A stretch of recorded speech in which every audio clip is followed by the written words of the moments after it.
Sí, sí, sí. Muy bien, ya está. Entonces, como les comentaba hoy día, la clase de hipertensión arterial del riñón. Primero vamos a hablar sobre la hipertensión arterial, luego sobre los tipos de hipertensión arterial, la primaria o esencial, y luego la secundaria, las causas más frecuentes de hipertensión arterial secundaria, dentro de ellas una que es la hipertensión renovascular, y luego sobre lo que produce la hipertensión en el riñón, la hipertensión esencial en el riñón, que es la nefroangiosclerosis como daño patológico, y luego cómo el paciente con enfermedad renal crónica hace con mucha frecuencia hipertensión arterial y cómo esto empeora el cuadro de la enfermedad renal crónica. Muy bien. Entonces, la hipertensión arterial elevada desde niveles óptimos es el principal factor de riesgo para enfermedad cardiovascular y para muerte. Es muy prevalente en nuestra práctica clínica.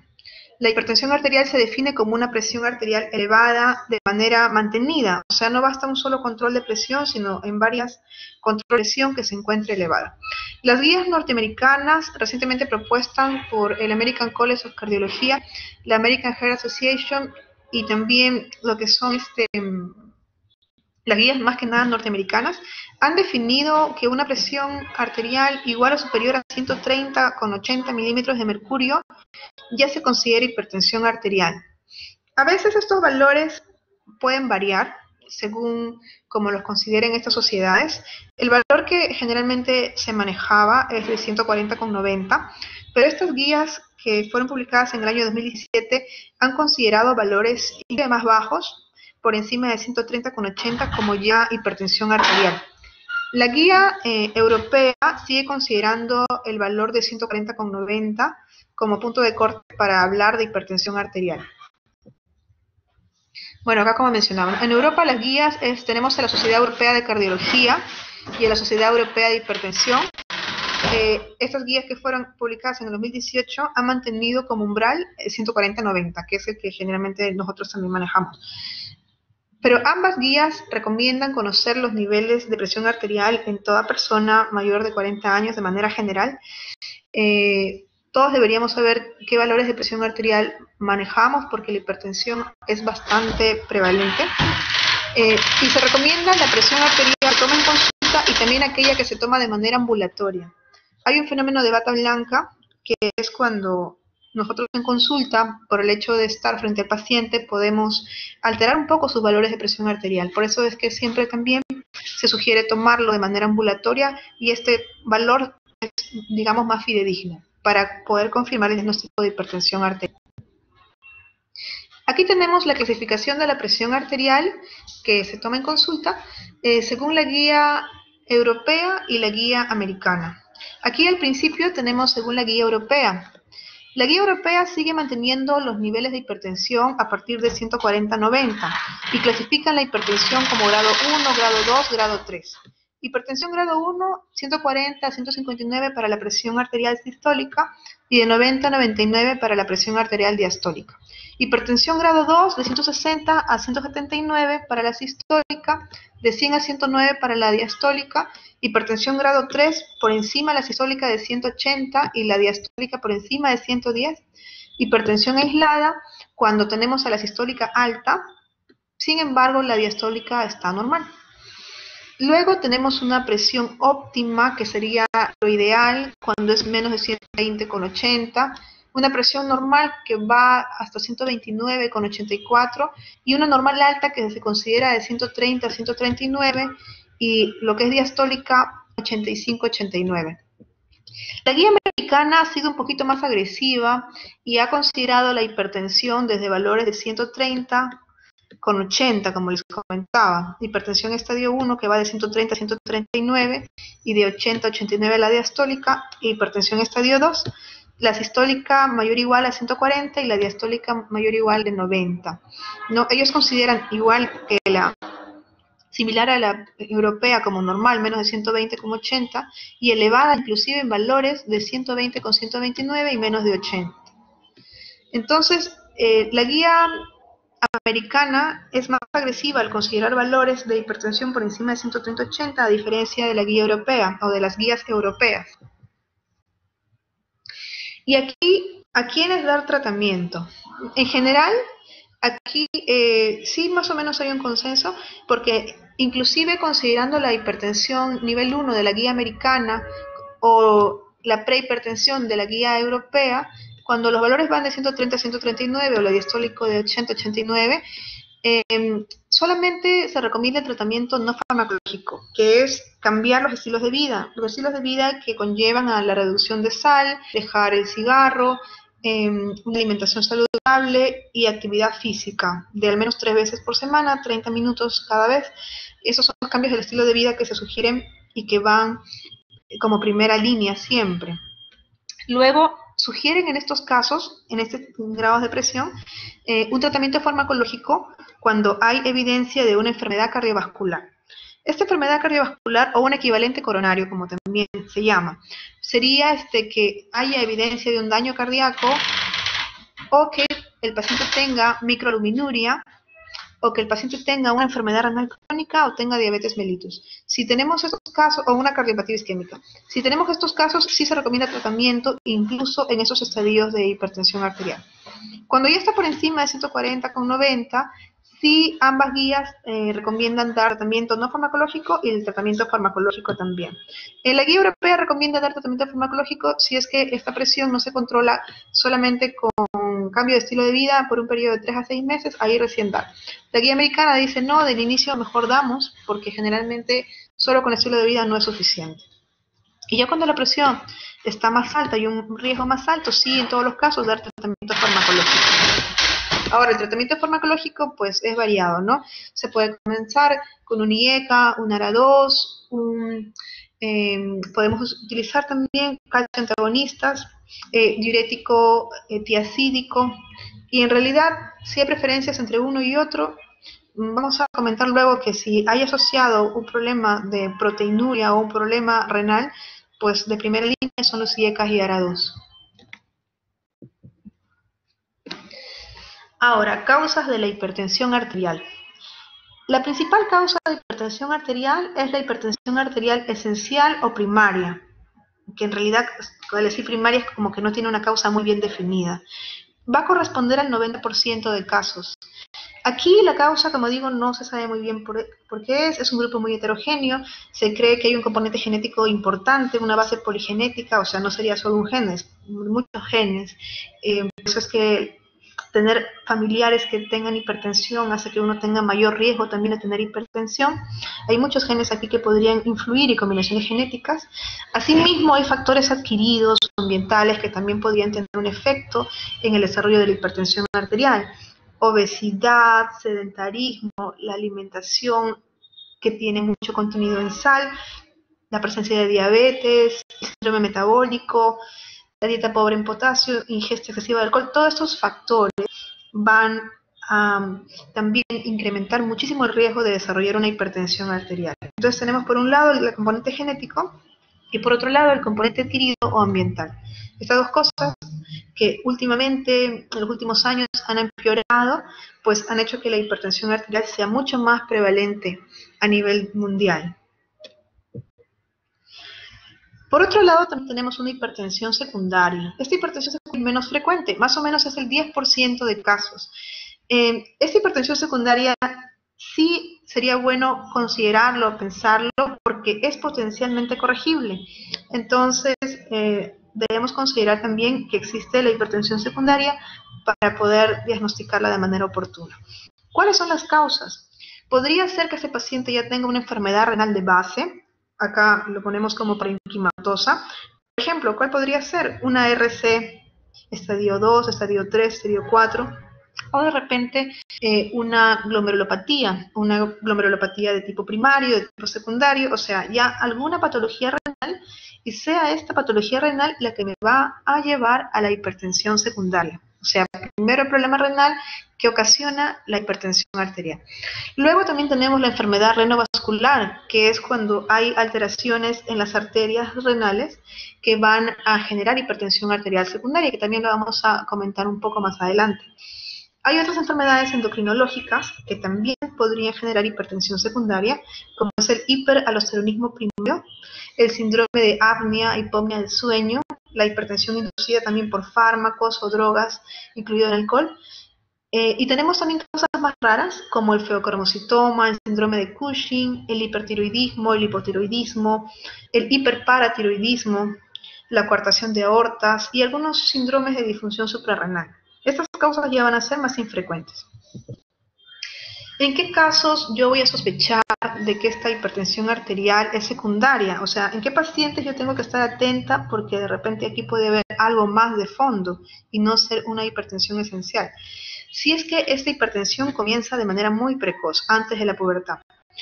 Si comienza antes de los 30 años en pacientes que aparentemente no tienen otros factores de riesgo, que no son obesos o que no tienen el antecedente familiar de hipertensión, no tienen otros factores de riesgo cardiovascular asociados, o sea, jóvenes menores de 30 años que por lo demás están sanos, también considerar esta hipertensión secundaria. Edad de comienzo muy posterior, más de 60 años, también se podría considerar. Cuando hay episodios de crisis hipertensiva en pacientes que tenían previamente la presión arterial normal o tenían una hipertensión bien controlada, leve, y de pronto están haciendo crisis hipertensivas. Lo otro es hipertensión arterial resistente. Se define como hipertensión resistente a una hipertensión no controlada con al menos 3 fármacos enérgicos en dosis adecuadas y que uno de ellos sea un diurético. Si yo le doy 3 medicamentos, el paciente cumple su tratamiento, estoy dándole a una dosis plena y encima uno es diurético y la presión sigue estando muy elevada, hay que considerar que haya secundarismo. ¿Ya? Después, una hipertensión acelerada o maligna. A veces se desarrolla una hipertensión muy agresiva que en poco tiempo puede comprometer incluso la visión, puede causar una retinopatía agresiva con daño marcado. En estos casos yo debo descartar un secundarismo, ver que no haya otra cosa más asociada. Presencia de síntomas o signos que te orienten hacia una enfermedad subyacente, como podría ser en el caso del hipertiroidismo, del hipotiroidismo, del hiperaldosteronismo. O lo otro es que está tomando fármacos que pueden inducir la hipertensión arterial. Por ejemplo, los corticoides a veces podrían empeorar una hipertensión arterial. Hay medicamentos que pueden causar una hipertensión arterial. Muy bien. Algunos datos clínicos de sospecha de las causas más frecuentes de hipertensión arterial secundaria. ¿Cómo yo sospecho de la enfermedad renal parenquimatosa? O sea, que tengo un problema renal. Si tengo la creatinina elevada, o sea, si estoy teniendo una evidencia de que mi tasa de filtración glomerular está disminuida, si tengo proteinuria, si tengo aluminuria, pensaría de repente que hay una glomerulopatía de base. Si tengo un sedimento urinario, por ejemplo, alterado, como por ejemplo la presencia de cilindros hemáticos, pensar que hay de fondo una glomerulonefritis y que eso podría estarme causando la hipertensión arterial secundaria, ¿no? En el caso de que yo piense que es una hipertensión arterial renovascular, que puede ser por una fibrodisplasia o puede ser la otra por una aterosclerosis. La fibrodisplasia se presenta más en mujeres jóvenes que no tienen otros factores de riesgo de hipertensión arterial, con grados de hipertensión que son más complicados, grado 2, grado 3, presiones más altas. Y también encontrar en mujeres jóvenes un soplo abdominal. Ahora, la hipertensión renovascular, pero que es de tipo aterosclerótico, o sea, por placas, por ateromas, aquí es como que estos ateromas también estuvieran de repente a nivel del corazón, o sea, son pacientes que ya son mayores, que de repente tienen dislipidemia, que tienen síndrome metabólico, obesos, diabéticos, y que la hipertensión se les presenta de nuevo o de pronto una arterial controlada, de pronto van a tener un empeoramiento de la función de la hipertensión. Ecográficamente va a haber una asimetría renal, un riñón puede tener una diferencia de más de 1.5 centímetros, puede haber un soplo abdominal, que haya un deterioro agudo de la función renal cuando se inicia un tratamiento con un IECA o un ARA2, o que hay un episodio de crisis hipertensiva con edema agudo de pulmón que aparentemente no tenga otra causa. ¿En qué casos podría yo pensar un hiperaldosteronismo primario? El hiperaldosteronismo, cuando está incrementada la aldosterona normalmente va a reabsorber sodio y botar potasio. Entonces, cuando tenemos un hiperaldosteronismo, tendremos esta reabsorción de sodio que ocasiona la hipertensión arterial y esta pérdida de potasio a nivel renal que ocasiona hipocalemia, con orina, si junto orina 24 horas voy a encontrar el potasio incrementado. Hipocalemia con pérdidas urinarias de potasio.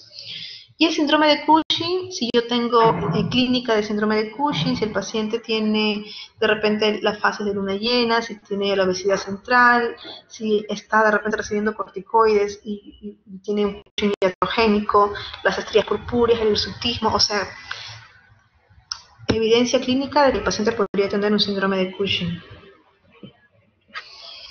¿En qué casos pensaría un feocromocitoma, que ya son causas más raras?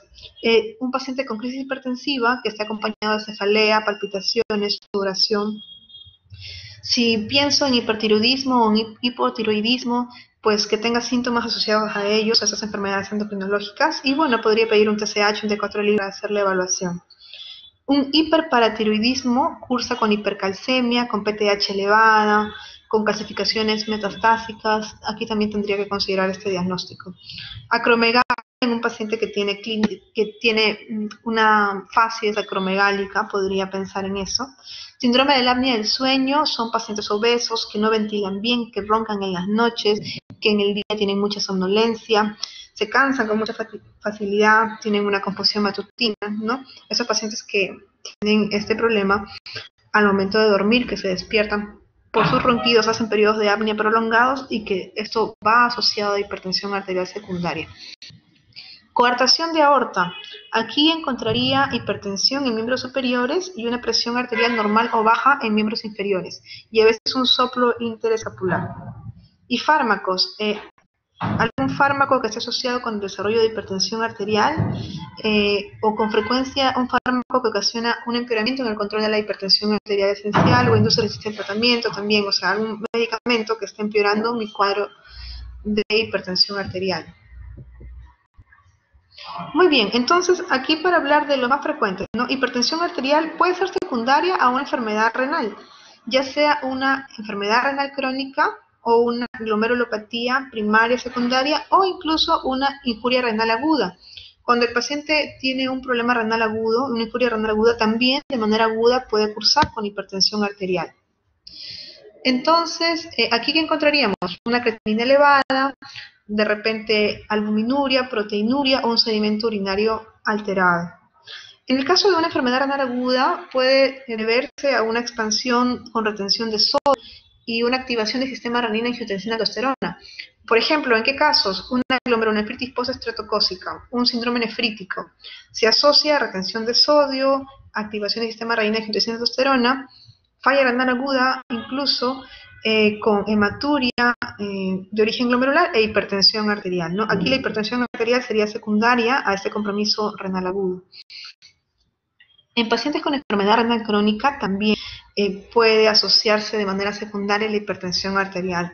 Luego lo vamos a detallar un poco más, pero aquí comentarles que tiene que ver la retención de sodio. Estos pacientes retienen líquido porque ya la enfermedad renal de por sí causa una retención hídrica. El daño glomerular, el daño a nivel de la arteriola aferente va a causar una activación del sistema renina-angiotensina-aldosterona, va a haber una activación del sistema simpático. Los pacientes que tienen RC estadio 4 o 5 hacen un hiperparatiroidismo secundario que también empeora la hipertensión arterial. Estos pacientes se les da tratamiento con eritropoyetina para la anemia y la eritropoyetina empeora también la presión arterial. Y todo esto juega en contra de nuestros pacientes renales que luego, conforme la enfermedad renal crónica progresa, suelen desarrollar hipertensión arterial. Muy bien, vamos a hablar ahora un poco de la hipertensión arterial renovascular, que es la que se produce por alteraciones en las arterias que van a llevar la sangre al riñón.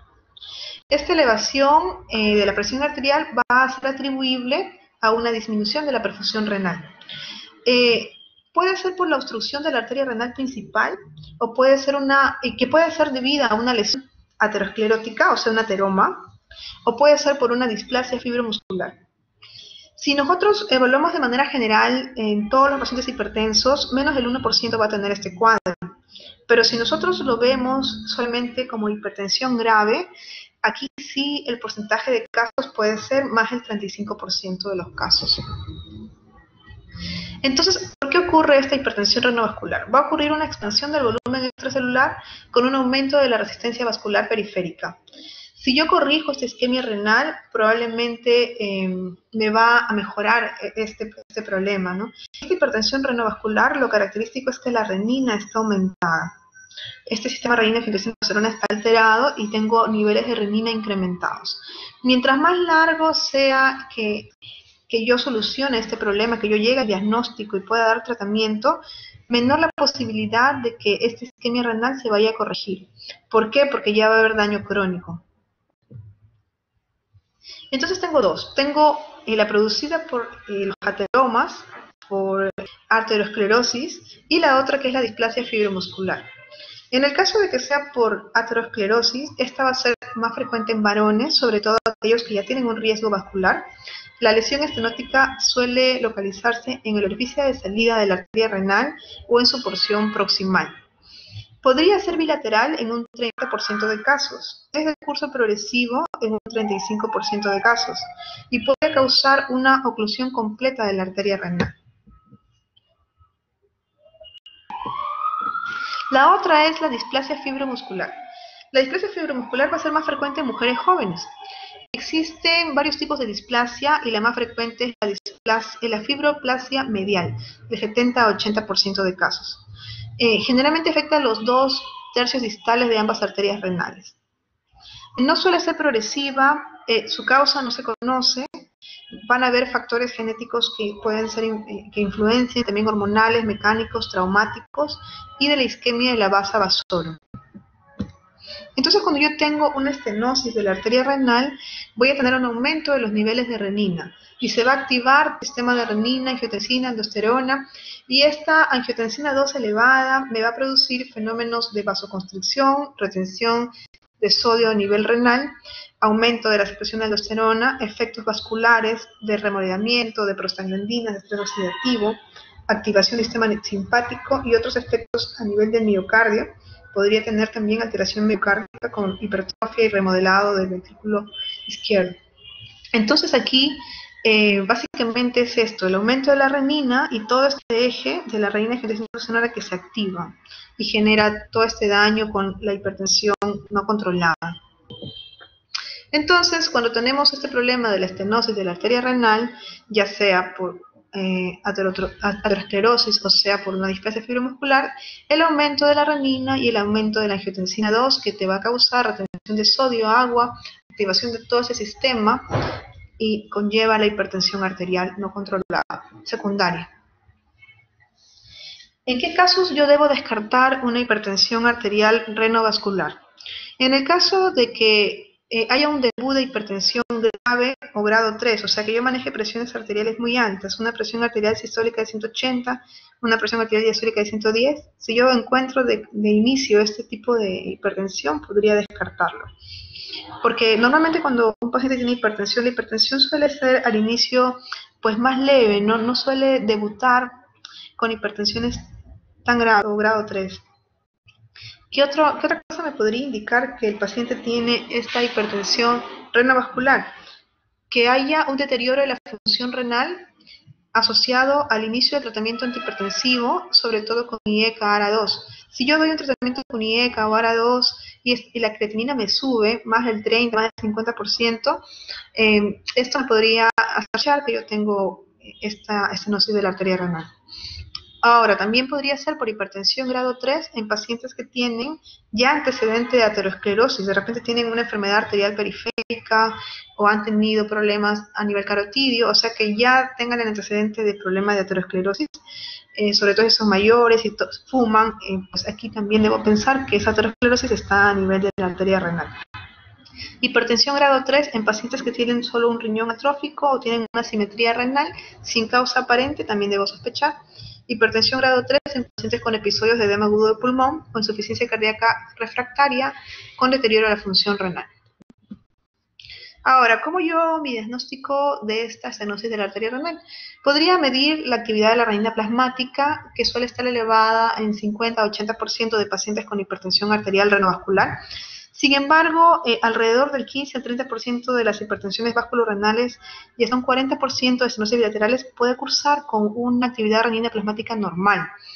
Es decir, que no es tan sensible, no es tan específico, pero bueno, de primera instancia sí podría pedirlo.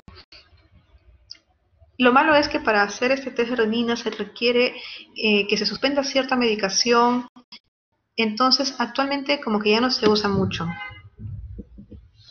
Aquí estoy poniendo algunas técnicas que se suelen usar para evaluar si hay estenosis de la arteria renal, como la ecografía Doppler, la angiotomografía, la angioresonancia y la arteriografía.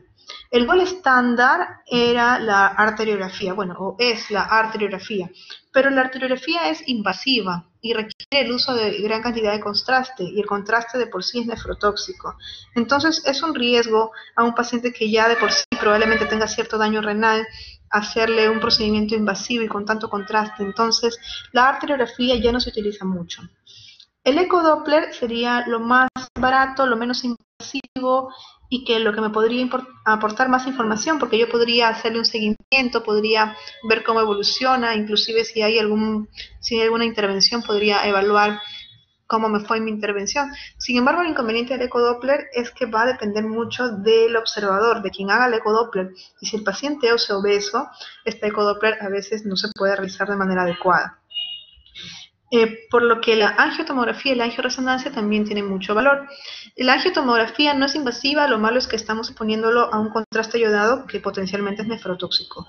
Y la angioresonancia tampoco es invasiva, podría ser una consideración importante, pero usa gadolinium. El gadolinium está contraindicado cuando la tasa de filtración glomerular está menos de 60.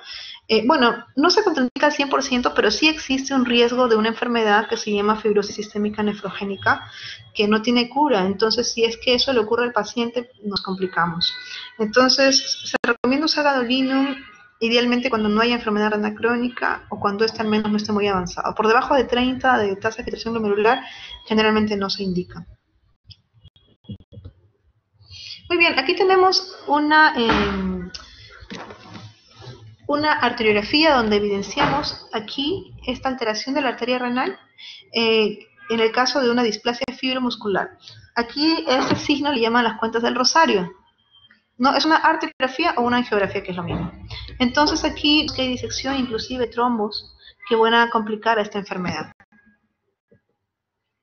Aquí tenemos los dos tipos. Nuevamente una arteriografía. Acá tenemos la enfermedad aterosclerótica con un trombo por un ateroma que está complicando la arteria renal.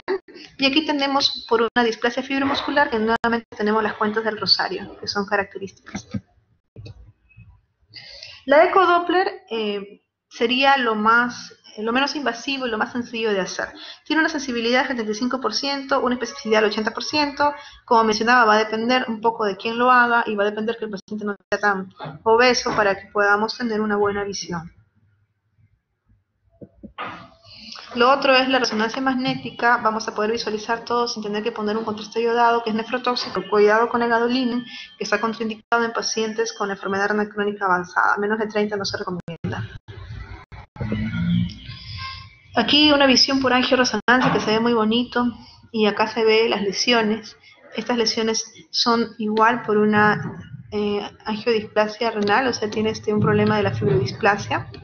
Y también nuevamente se ven las cuentas del rosario. No se ve tan bonito como el otro, pero acá todavía se nota.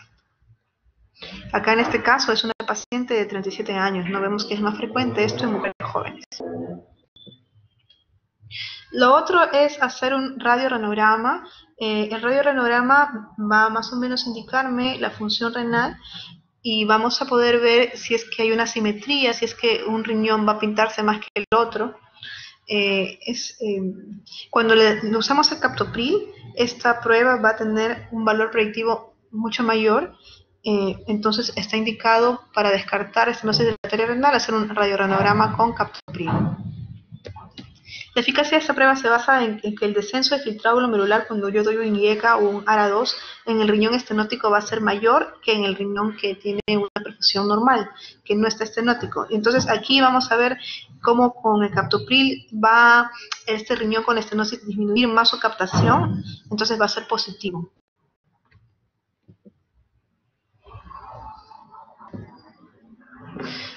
¿Qué hacemos cuando tenemos un paciente que tiene este tipo de estenosis? Se puede usar una angioplastía transluminal percutánea, que significa entrar a la arteria de manera percutánea y colocar un stent. Entonces aquí pues la ventaja sería que no se requeriría una cirugía abierta y el stent se puede colocar y luego de eso pues podríamos tener mejoría ya de la perfusión renal que se evidenciaría con un mejor control de la presión arterial. Entonces entramos, sería como un cateterismo cardíaco, pero en este caso sería como un cateterismo de la arteria renal. Entramos por medio percutáneo y vamos a colocar el stent a nivel del vaso sanguíneo de la arteria renal que esté con el ateroma.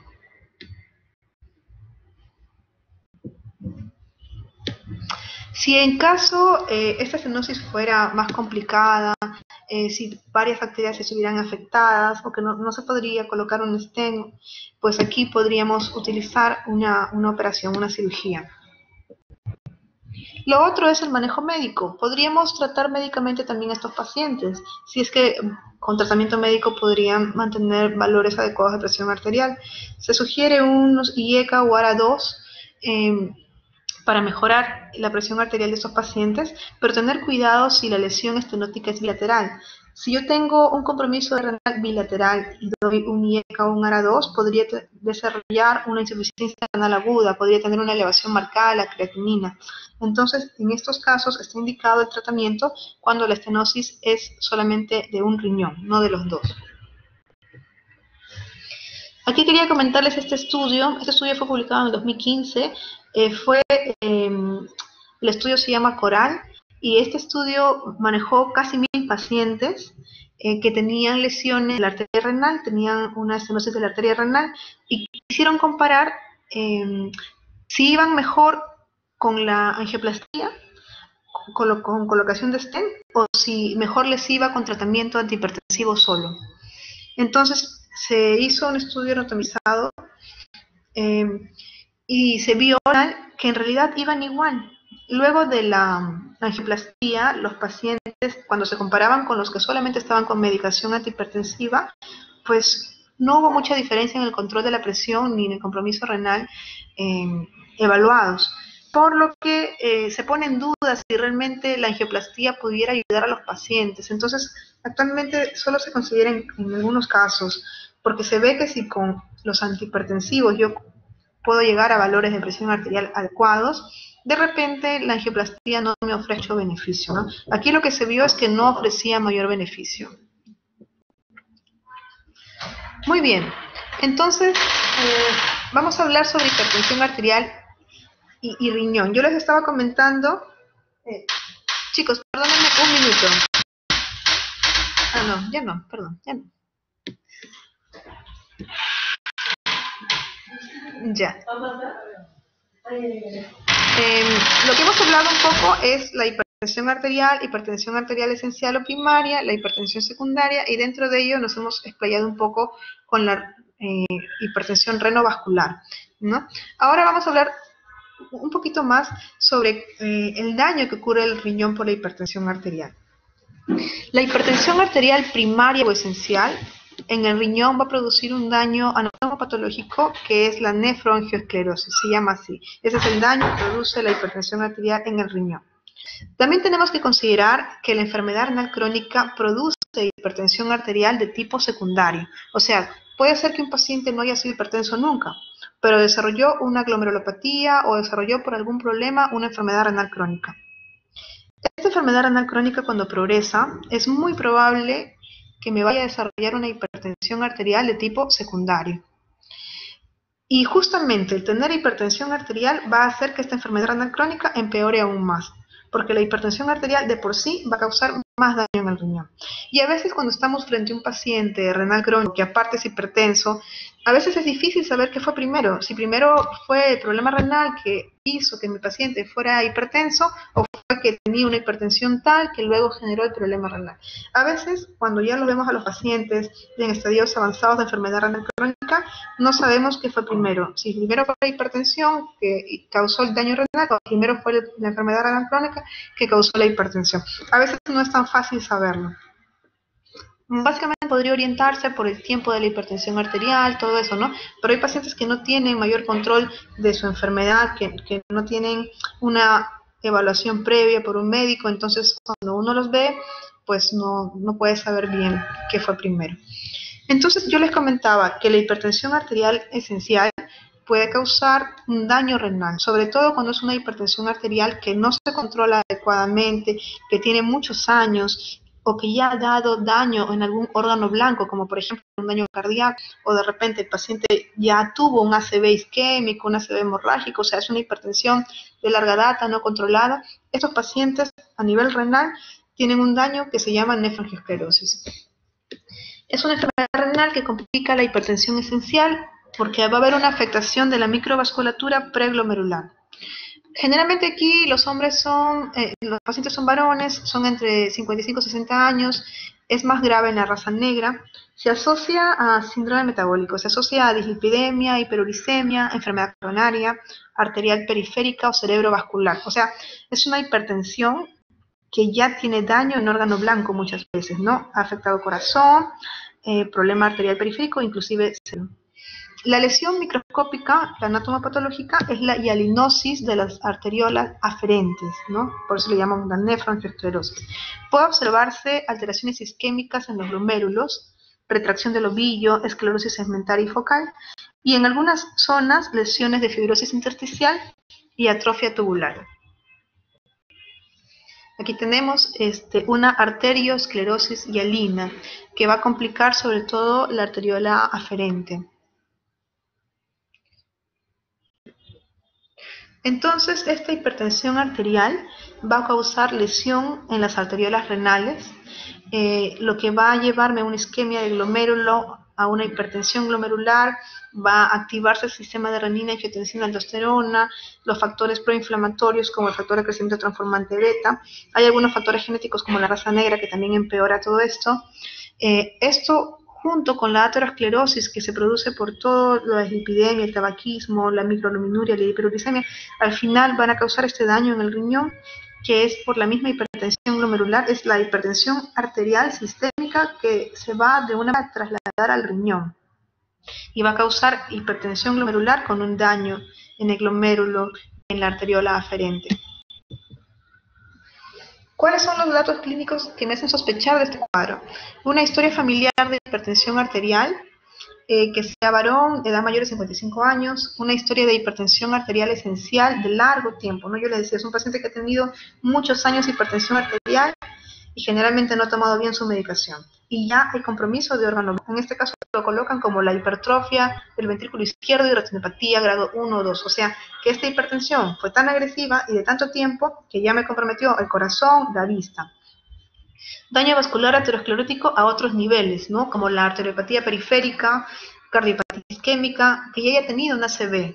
Estos pacientitos que hacen daño renal por hipertensión, muchos de ellos ya tienen antecedentes, ¿no? Sí, yo tuve un ACV isquémico, un ACV hemorrágico previo, entonces eso me hace pensar que es una hipertensión ya de mucho tiempo.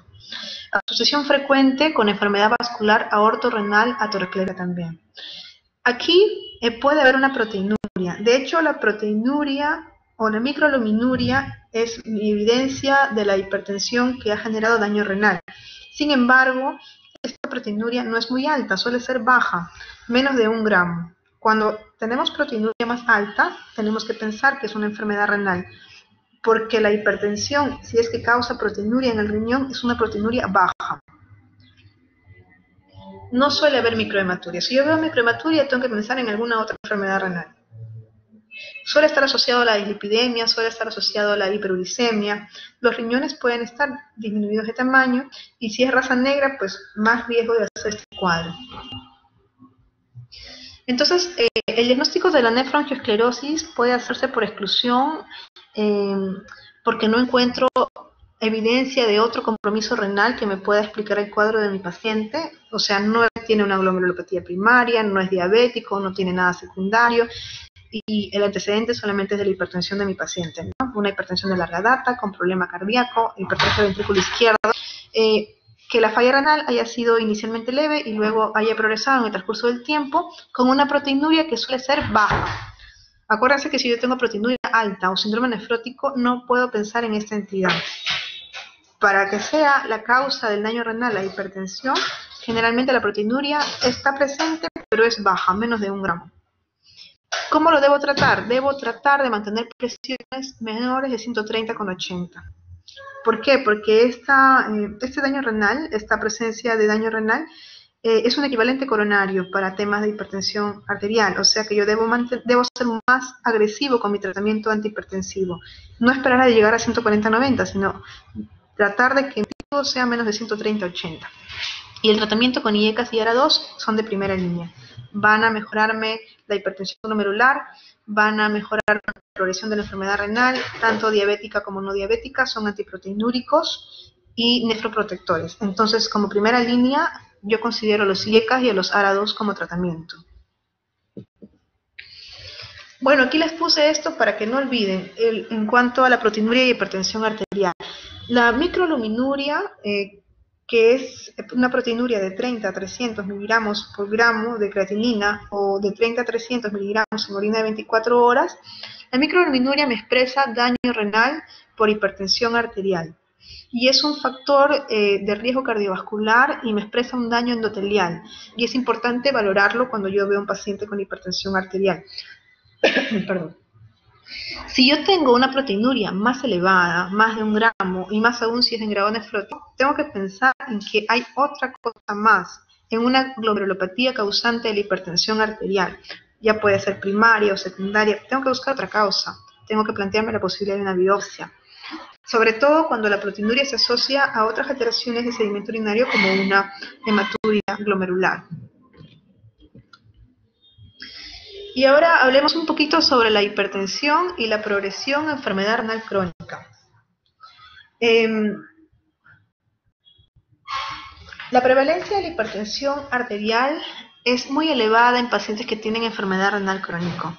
Si ustedes vienen un día a la consulta que manejamos nosotros con pacientes que tienen C3, 4, 5, casi todos son hipertensos. Y muchas veces esa hipertensión es secundaria a la enfermedad renal crónica y en otros casos ha sido la causa de su daño renal, ¿no? Pero lo cierto es que la enfermedad renal crónica se asocia muchísimo con problemas de hipertensión arterial. Y esto es más frecuente conforme la enfermedad renal crónica avanza, ¿no? O sea que la prevalencia de hipertensión va a ser más alta en pacientes que tienen RC4 y más alta en RC5 y mucho más alta en pacientes que ya están en diálisis. Conforme la tasa de filtración glomerular disminuye, la prevalencia de la hipertensión arterial aumenta. Las evidencias epidemiológicas ponen de manifiesto la relevancia de la hipertensión arterial en el inicio y la progresión de daño renal. Si bien es cierto que de repente la enfermedad renal crónica pudo haber sido la causa de la hipertensión arterial en estos pacientes, una vez que esos pacientes hacen hipertensión arterial, esto les afecta más la función renal. Entonces es como que un feedback positivo para daño y se sigue habiendo más daño a nivel renal. Esta elevación de la presión arterial se va a relacionar con esta progresión de la enfermedad renal crónica por dos factores.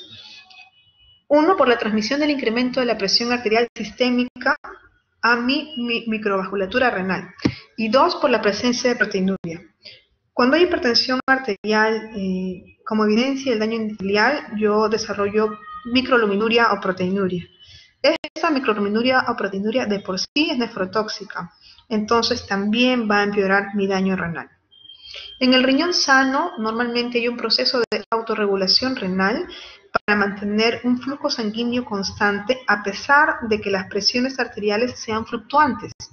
O sea, yo puedo tener una presión arterial sistémica bajita o alta, y sin embargo, a nivel de mi riñón, la arteriola aferente va a estar regulando su tono para que la presión intraglomerular se mantenga constante y no le afecte la presión arterial sistémica a la presión intraglomerular. Este mecanismo de autorregulación del flujo y la presión hidrostática es un elemento importante para la protección del glomérulo.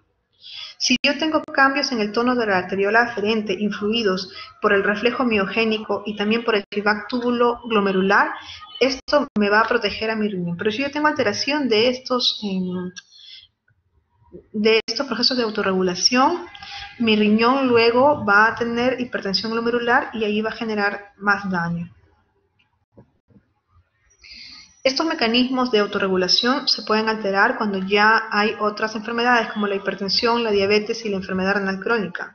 Y este riñón dañado, estos mecanismos de autorregulación van a empezar a fallar y la arteriola aferente no va a poder hacer su función y entonces la presión arterial sistémica se va a trasladar al interior del glomérulo. Va a haber una hipertensión glomerular y esta hipertensión glomerular con el tiempo me va a generar esclerosis glomerular y deterioro progresivo de la función renal. Cuando hay un daño endotelial voy a tener también proteinuria y esta proteinuria va a tener un efecto nefrotóxico. Las proteínas filtradas en las células tubulares van a causar inflamación. Van a tener un componente profibrótico y citotóxico y que va a causarme más daño a nivel túbulo intersticial y fenómenos de cicatrización renal. Entonces aquí, para comentarles un poquito cómo es esto de la autorregulación de flujo glomerular. Nosotros tenemos variaciones en la presión arterial sistémica. Podría ser que tengamos una presión alta, una presión baja. Si tengo a mi riñón conservado y tengo todavía todo bien con mi arteriola aferente, esta arteriola aferente va a estar regulando. Va a haber un reflejo miogénico y también un reflejo túbulo glomerular. Entonces, la idea es que esta presión arterial sistémica no afecte la presión intraglomerular, se mantenga constante esta presión intraglomerular. Entonces, ¿qué pasa? Cuando yo tengo una presión arterial elevada, si de pronto algo me pasó y empecé a tener una presión alta, mi arteriola aferente va a presentar una vasoconstricción, va a haber un reflejo miogénico, de tal manera de la presión dentro del glomérulo se va a mantener normal, para que esta hipertensión no sea trasladada al glomérulo. Cuando hay una presión arterial elevada, la cantidad de sodio que se va a excretar a nivel del túbulo distal va a ser elevado y esto a nivel de la mácula densa se va a censar. Y esta mácula densa va a censar que el sodio esté elevado a nivel del túbulo distal y va a causar una vasoconstricción a nivel de la arteriola aferente. A eso se le llama el reflejo túbulo glomerular, de tal manera de que mi arteriola aferente va a hacer vasoconstricción para evitar de que se pierda tanto sodio y para evitar que la presión arterial sistémica nuevamente vaya a afectar la presión intraglomerular. ¿Qué pasa cuando yo tengo un daño en mi arteriola aferente? O cuando yo no soy capaz de tener estos fenómenos de autorregulación renal. La presión sistémica se traslada a la presión del glomérulo y tengo hipertensión glomerular. La hipertensión glomerular me ocasiona hiperfiltración. La hiperfiltración podría generar presencia de proteinuria. Y al mismo tiempo la hiperfiltración glomerular va a empezar a causarme daños. Con el tiempo va a causarme esclerosis glomerular, atrofia tubular, daños crónicos. Cuando yo tengo glomérulos esclerosados, con el tiempo va a hacer que los otros glomérulos que están sanos empiecen a hiperfiltrar. Entonces yo tendría otros glomérulos con hiperfiltración glomerular compensatoria y que a la larga también me generarían más esclerosis, más proteinuria y es un círculo vicioso donde ya hay un empeoramiento progresivo de la enfermedad renal crónica. Entonces yo tengo una elevación de la presión arterial sistémica. Mi autorregulación va a tratar de que esa hipertensión arterial sistémica no se traslade a mi glomérulo. Pero si yo empiezo a fracasar con estos mecanismos de autorregulación, yo voy a tener una elevación de la presión intraglomerular. Y esto también va a generar algunos factores proinflamatorios. Voy a tener activación de factores de crecimiento con hipertrofia glomerular, daño glomerular, esclerosis glomerular. Al mismo tiempo, la hipertensión glomerular me genera proteinuria y la proteinuria también es nefrotóxica. Entonces voy a tener menos glomérulos funcionando porque muchos se van a esclerosar. Estos glomérulos funcionando menores van a disminuirme el filtrado glomerular cuando ya haya un daño que no pueda ser compensado. Y aquí voy a tener ya mi enfermedad renal crónica porque voy a calcular mi tasa de filtración glomerular y me va a salir ya baja porque ya el daño no va a ser compensado y mi función renal va a seguir cayendo. Entonces cuando yo tengo una reducción importante de la masa de nefronas, aquí ya voy a tener una tasa de filtración glomerular disminuida. Cuando eso ocurre ya empiezo a retener sodio, que es lo que ocurre con pacientes con enfermedad renal crónica avanzada, empiezan a hacer retención hídrica, retención de sodio, y esa sobrecarga de volumen me empeora la tensión arterial. Si tengo un paciente edematoso, lo más probable es que la presión arterial esté no controlada. Por otra parte, mi daño renal activa, y también el daño de la arteriola aferente, activa todo ese sistema de renina, angiotensina, aldosterona que conlleva más vasoconstricción y más hipertensión arterial. Y cuando ya empieza a haber una falla renal más avanzada, en estadio 5, yo tengo otros factores que también van a empeorar la hipertensión arterial.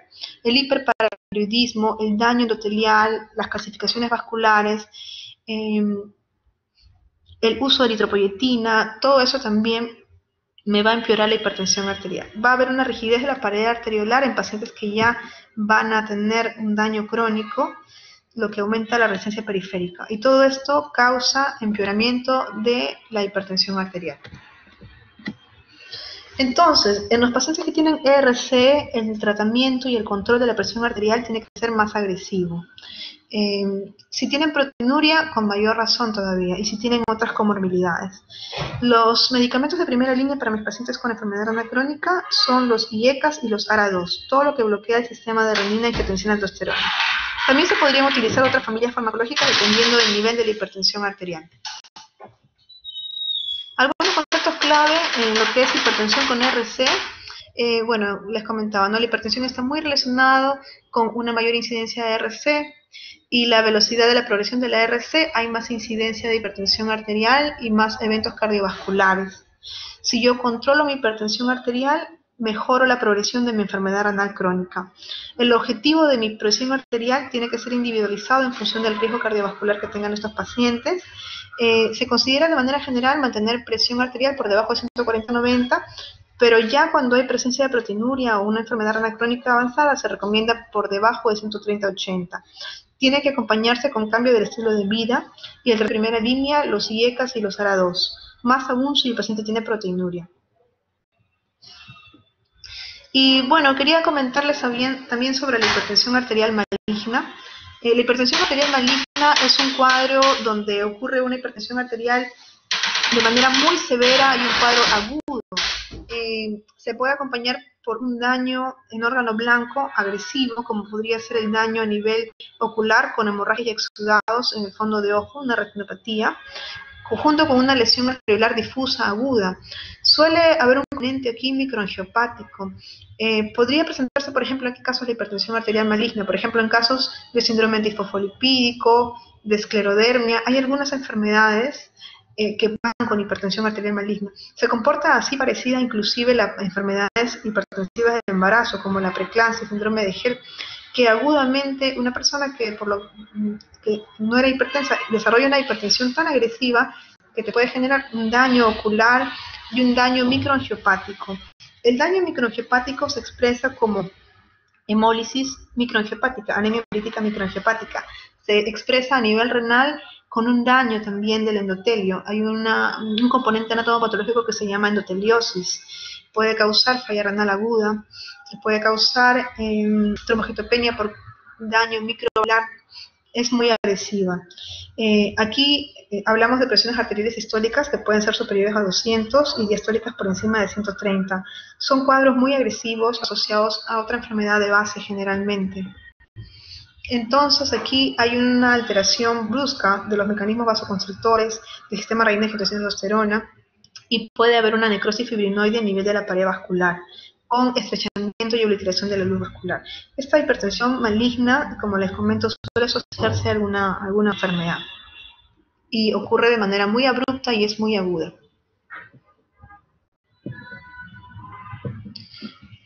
Muy bien, chicos, esto sería todo con respecto a la exposición. No sé si tengan preguntas.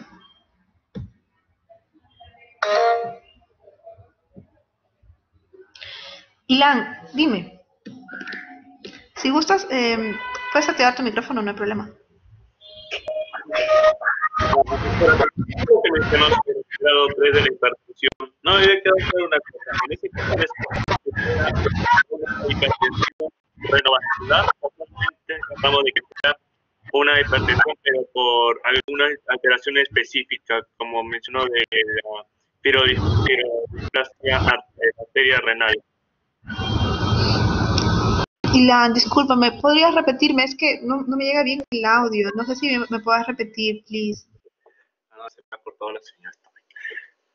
Me refiero si el grado 3 de la hipertensión al que usted ha mencionado solo nos hace descartar el hecho de que pueda ser una hipertensión pero que afecta a nivel renovascular, o eso se asocia más a que solamente descartamos algunas patologías que afectan a nivel renal. como la fibrodisplasia renal que había mencionado en las primeras diapositivas.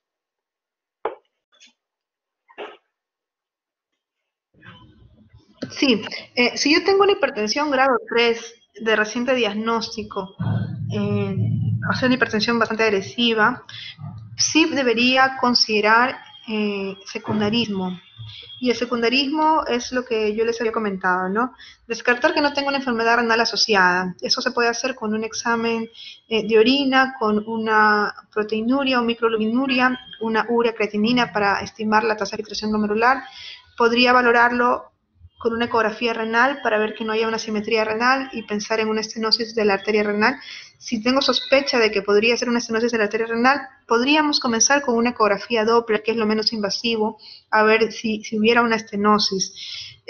Si pensamos en una displasia fibromuscular, estaríamos pensando en una mujer joven. Si pensamos en una displasia por una estenosis, perdón, si pensamos en una estenosis de la arteria renal secundario a un ateroma, estaríamos considerando de repente una persona mayor que tiene otros factores de riesgo, como podría ser fumador o una aterosclerosis en otros niveles. También debería considerar de repente otras enfermedades como el hiperaldosteronismo, si mido un potasio sérico si es que estuviera disminuido, si tuviera problema de tiroides, a pedir un TSH, T4 libre, dependiendo un poco de mi anamnesis y dependiendo un poco del examen físico, lo que pueda encontrar, lo que me pueda sugerir, podría descartar secundarismo. No sé si respondo a tu pregunta o quisieras agregar algo más o comentarme algo más, Lan. Pero doctor, una cosa, entonces si se descarta secundarismo, en ese caso ya no se asocia a ninguna de las otras patologías posibles y solo se asocia a las primarias. Pero aún así, ¿cómo es que llegan a ese nivel de hipertensión, pero solo me asocia a que sea de causa vascular? O sea, solamente puede eso, no tenga que ser necesariamente intrarrenal, o que sea por... Claro. Sí, o sea, te refieres a que yo encuentre de inicio un paciente con hipertensión arterial grado 3 que aparentemente no tiene secundarismo y es primaria o esencial. Sí, podría ser que un paciente con hipertensión arterial primaria o esencial de debut o de inicio maneje presiones así de altas. Lo ideal es encontrar un paciente y hacerle un diagnóstico de hipertensión arterial en estadio 1, digamos presiones entre 140, 150 o diastólicas 90, 100, y eso es lo ideal, no captarlos en un momento inicial en el que mi tratamiento farmacológico y no farmacológico pueden ayudar mucho a evitar que esto genere luego un daño en órgano blanco.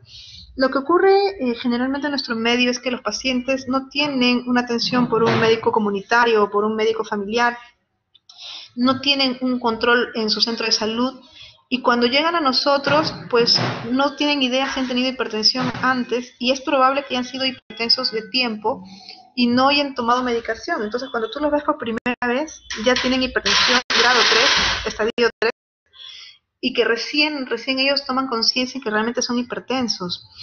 Si un paciente siempre está en controles, si un paciente siempre tiene un médico de cabecera que lo puede estar viendo y le hace un descarte precoz de hipertensión, es muy probable que tú lo encuentres en estadio 1 de hipertensión.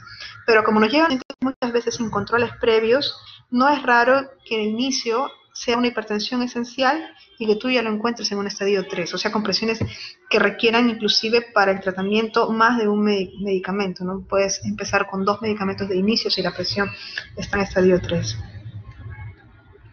No sé si quieras comentar algo más o alguno de ustedes, creo que me hizo una consulta también. A ver, un minuto.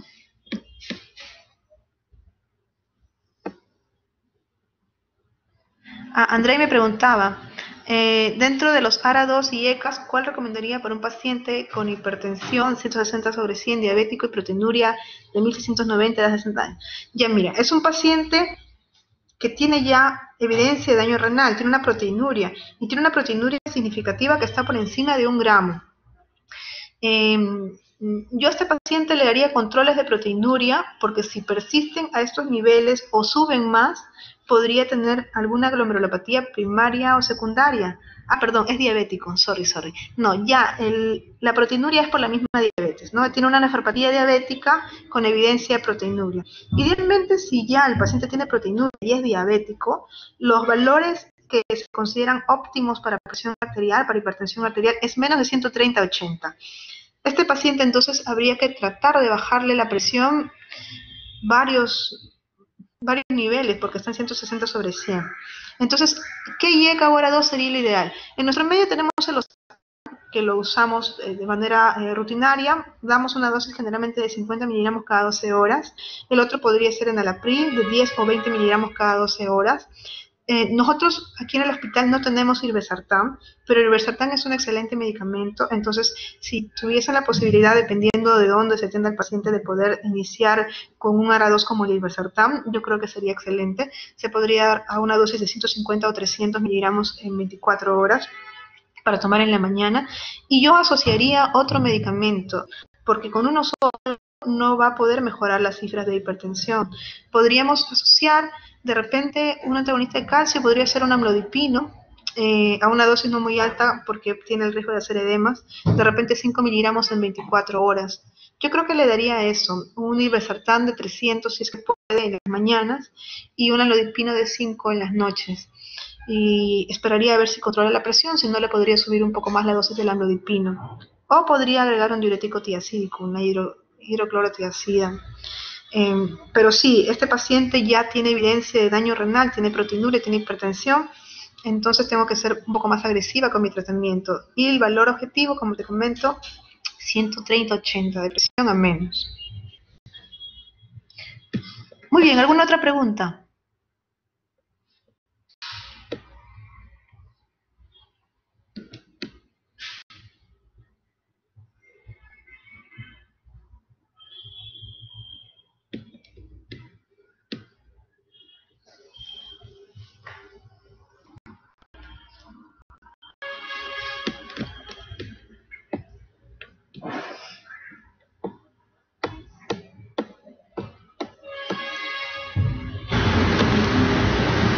¿Por ahí alguna pregunta? ¿Nada más?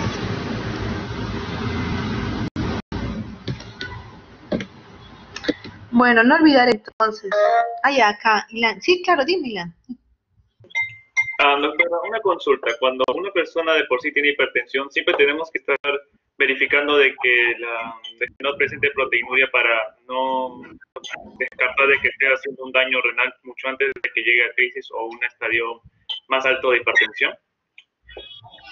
Sí, como parte inicial de un paciente que tiene hipertensión arterial, uno tiene que pedirle todos sus exámenes. Somograma, glucosa, urea, creatinina, descartar diabetes, descartar enfermedad renal crónica. Esto es como parte de sus exámenes basales que debería tener todo paciente hipertenso, ¿no? Descartar la dislipidemia, descartar la hiperuricemia. Y yo sugeriría que siempre de evaluación inicial tuviese una proteinuria. ¿Por qué? Porque la proteinuria, o de repente no proteinuria, podría ser también una microalbuminuria en orina de 24 horas. Hay algunos índices urinarios que con solo una orina, que tú hagas de 24 horas, midiendo miligramos de albuminuria, gramos de creatininuria, también se puede estimar. Lo normal en microalbuminuria es menos de 30 miligramos microalbuminuria, gramos de creatininuria en orina, en una orina al azar. Si consideramos la de 24 horas, sería menos de 30 de albuminuria en relación a la orina de 24 horas. Estos valores de menos de 30 me indican que el riñón aún no tiene un daño.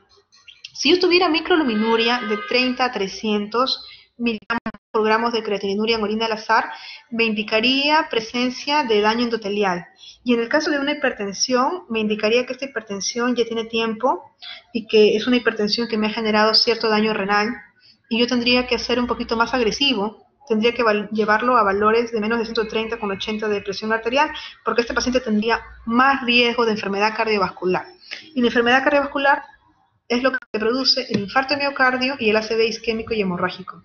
O sea que sí, la microalbuminuria en un paciente con hipertensión es un factor de riesgo cardiovascular. Te habla que tienes que ser más agresivo y te habla que tienes más riesgo de ese tipo de eventos cardiovasculares, por lo que sí es importante hacerlo en una valoración inicial.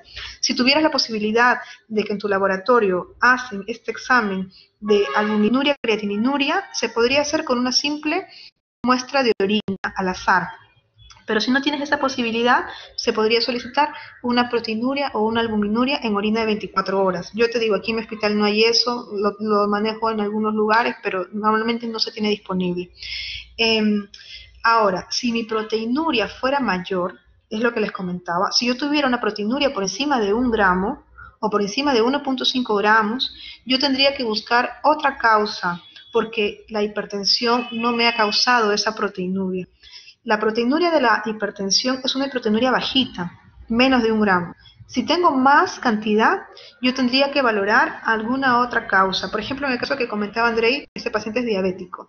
En este caso, la proteinuria no es por la hipertensión precisamente, sino es probablemente por la nefropatía diabética. Si no fuera diabético, ¿en qué pensaría? Pensaría de repente en alguna glomerulopatía primaria o secundaria. Si tengo una proteinuria significativa persistente en un paciente hipertenso, yo tendría que valorar una biopsia renal y descartar la presencia de una glomerulopatía primaria o secundaria. Muy bien, Ilan. ¿Alguna otra pregunta tuya o de alguno de tus compañeros?